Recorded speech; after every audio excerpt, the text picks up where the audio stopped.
Hello student, कैसे हो आप सभी। उम्मीद है बहुत अच्छे होंगे और बहुत मन लगा के अपनी पढ़ाई कर रहे होंगे। मैं प्रिया स्वागत करती हूँ आपका हमारे यूट्यूब चैनल प्री 10 क्लासेस में, जहां पर आज हम पढ़ने वाले हैं 10th क्लास में गणित का चैप्टर पढ़ने वाले हैं। हम तीसरे चैप्टर में है ये रैखिक समीकरण युग्मों को प्रतिस्थापन विधि से हल।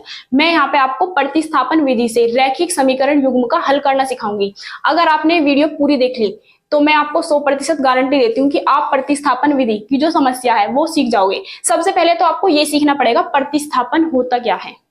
प्रतिस्थापन x का y का किस तरीके से, तो प्रतिस्थापन ये होता है जैसे कि ये कोई समीकरण है और एक ये समीकरण है, इन दोनों समीकरणों को हमें हल करना है प्रतिस्थापन विधि से।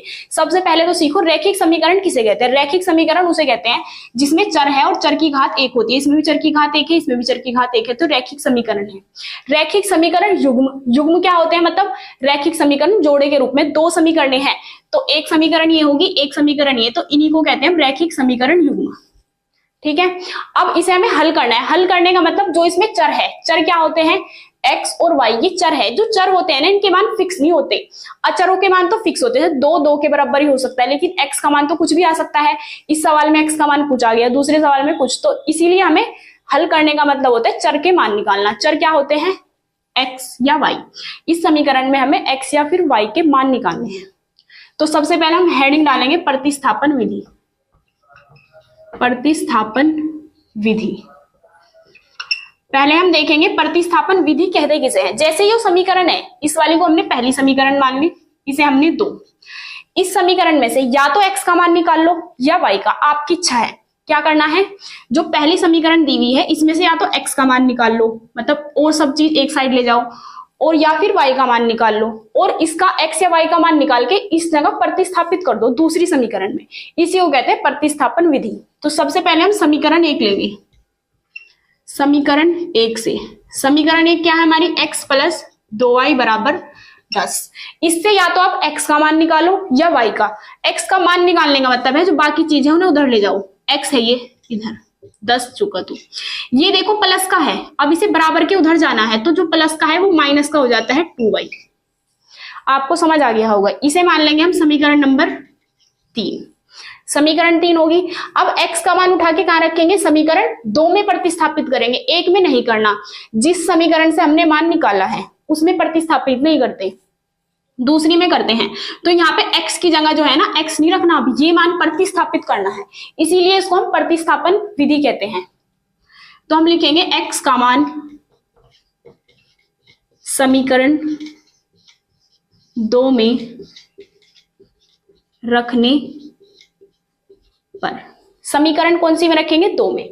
समीकरण 2 हमारी ये रही, देखो समीकरण 2 पहले ऐसे ही उतार लो, 2x प्लस y बराबर 5 उतार लिया। 2 है जू का तू।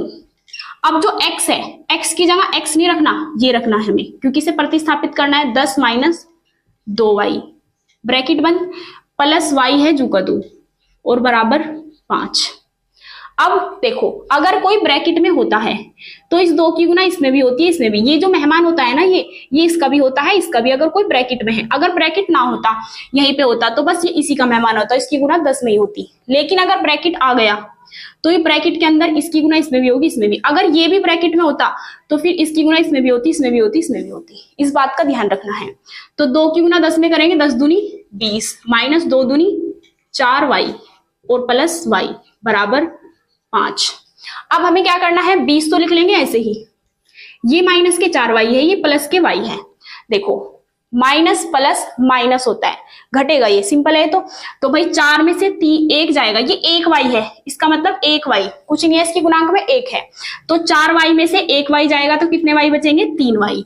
लेकिन 3y प्लस के बचेंगे माइनस के। हम देखेंगे जो 4 जिसमें से हम घटा रहे हैं उसके आगे माइनस का साइन है, आगे वाला देखते हैं, पीछे वाला नहीं देखते। आगे माइनस का साइन है तो माइनस के 3y बचेगा और बराबर 5। इस चीज को समझ लो, कुछ बच्चे इनमें यहीं पे गलती कर देंगे और कुछ बताओ क्या करेंगे, 20 में से 3 घटा के क्या लिख देंगे, 17। ये बिल्कुल गलत। तो देखो तो ये y है और यहाँ y नहीं। अगर यहाँ पे y होता तो इसमें से हम घटा लेते, चर में से चर को तो घटाएंगे। ये तो हमारा अचर है, तो ये y था, ये y था, इसीलिए घटा के 3y बचा है। अब हमें क्या करना है, जो 20 है या तो इसे इधर ले आओ या फिर 5 को उधर ले जाओ, मतलब चर वाले एक साइड, अचर वाले एक साइड। 20 वहीं पे है जू का तू, ये प्लस का है, देखो इसके आगे प्लस का साइन है, जिसके आगे कोई साइन नहीं होता वो प्लस का होता है। जैसे कि ये लिखा हुआ है +5 और ये -5। माइनस वाले व्यक्ति को दिखाता है लेकिन प्लस वाला व्यक्ति कभी नहीं दिखाता। तो ये प्लस का है, उधर जाके हो जाएगा -5 बराबर, ये -3y है, इधर आके माइनस का है, इधर आके प्लस का 3y। ये 20 है, 20 में से 5 गए 15 बराबर 3y। y का मान निकालना है, 3 कहाँ जाएगा? अगर ये गुना में है तो बटे में जाता है, गुना में है तो कहाँ जाएगा? भाग में, और अगर प्लस में है तो कहाँ जाएगा? माइनस में। इन बातों का ध्यान रखना है। तो y बराबर 15/3, 3 पंजे 15, y बराबर 5। अब जो हमारा y का मान आ गया, इसका मान उठा के कहाँ रखेंगे? हम समीकरण 3 में रखेंगे। वैसे तो आप किसी में भी रख सकते हो, आ जाएगा, लेकिन समीकरण 3 में बहुत आसानी से आ जाएगा। y बराबर 5 समीकरण 3 में रखने पर, समीकरण 3 में रखेंगे तो देखो समीकरण 3 क्या है? x बराबर 10 - 2y। x बराबर 10 तो था ही, -2, y की जगह कितना रखना है हमें? 5 गुना 5। तो x बराबर 10 - 2 पंजे 10, 10 में से 10 गया 0, तो x बराबर 0।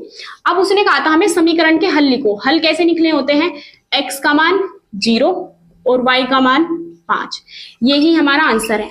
उम्मीद है ये सवाल आपको समझ आ गया हो। इसी तरह के कोई से भी अगर आपकी बुक में सवाल दिए प्रतिस्थापन विधि से, तो इसी तरीके से आपको करना है। सबसे पहले समीकरण 1 ले लो या समीकरण 2, उससे या तो x का मान निकालो या y का, और दूसरी समीकरण में प्रतिस्थापित कर दो, वो फिर एक चर में हो जाएगी, उसका मान निकाल के समीकरण 3 में रख दो। उम्मीद है आपको समझ में आएगी। अगर आप हमारे चैनल पर नए हैं तो प्लीज चैनल को सब्सक्राइब जरूर कर लीजिए और बेल आइकॉन को प्रेस करना ना भूलें। अब आप इसे नोट कर सकते हैं।